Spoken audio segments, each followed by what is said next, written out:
Yes, good morning mga ka-automatic for life. Dito po muli tayo sa Global Pinoy Automatic Transmission Specialist. Ayan, Automatic Transmission Specialist. Dito po ito sa main ng Amadeo branch. Dito po sa along Aguinaldo Highway. No, sorry. Crisanto M. de los Reyes Avenue. Ayan po yan. Banay Amadeo.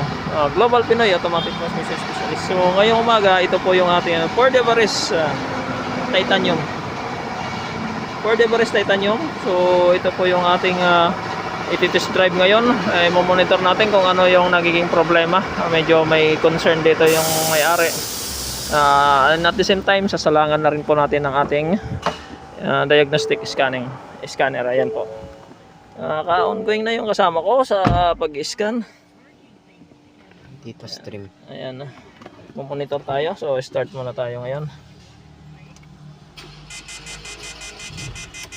So bandar na siya. Monitor tayo dyan. Kailangan bago namin gawin, kailangan ma-monitor muna namin kung ano yung concern ng may-ari, kung ano problema dapat maramdaman ko rin. So magti-test drive tayo. Ayan na. Atras tayo mga Kamatic for life. Naka-reverse position na. Ayan. Ford Everest Titanium. Ito po yun. Lagyan natin ng aircon para masaya. Ayan.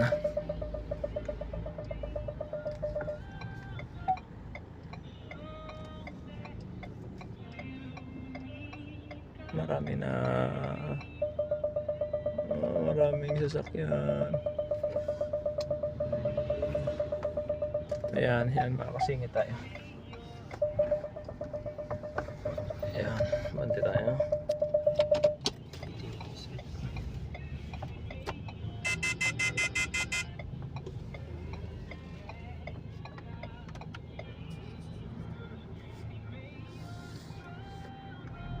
Intermittent daw yung nararamdaman ng may-ari.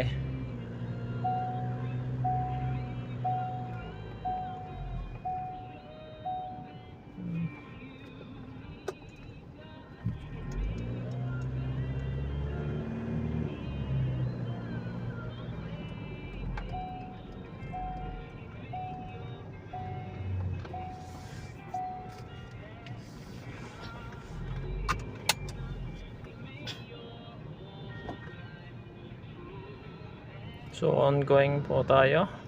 Pababa muna tayo ngayon. Pagbalik nito siyempre paahon. Tingnan natin yung performance ng sasakyan.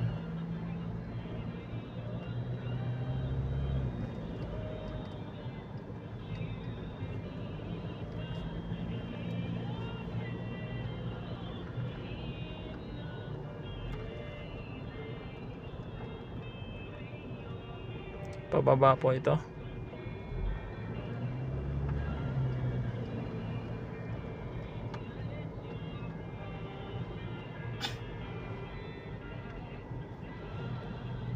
Pag ano ka na ito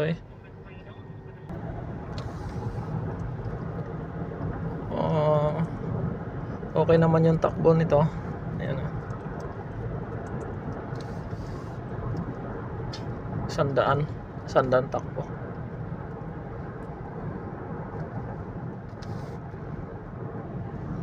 Ayan, kurbada. Reduce muna tayo 80 pababa.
yes, ayan, nag-test drive tayo dito sa Ford Everest na to. Sa transmission, okay naman ang transmission niya. Meron lang tayo dito ang isang fault code. Ayan o. Missing communication sa body control module. So, parte na ito sa body. May mga accessories dyan. Tingnan din natin kung ano. Maliban doon sa, meron kasing ampaw na tapak, yung acceleration niya. At saka yung downshift niya. Instead na mag-upshift siya, pagka na-bitin ka doon, buugong yung makina. So, titingnan ko doon sa makina kung ano yung pansin kong problema.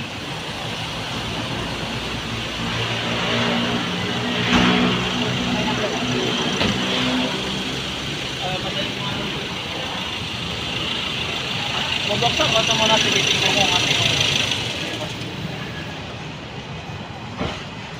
Abutan nyo ako ng flashlight.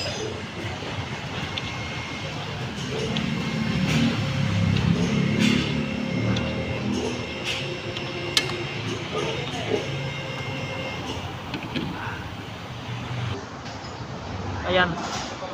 Close-upan mo nga. Ayan, yan, napansin, no? Napakadumi yung loob.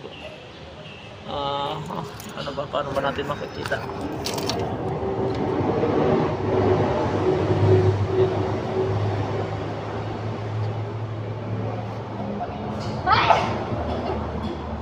Yung AGR, napakadumi. Yung intake manifold, punong-puno ng carbon. So, yun yung time na yung air ventilating niya nag-malfunction sa excessive gas niya. So mararamdaman talaga yung problema doon sa acceleration, yung tapak ng driver.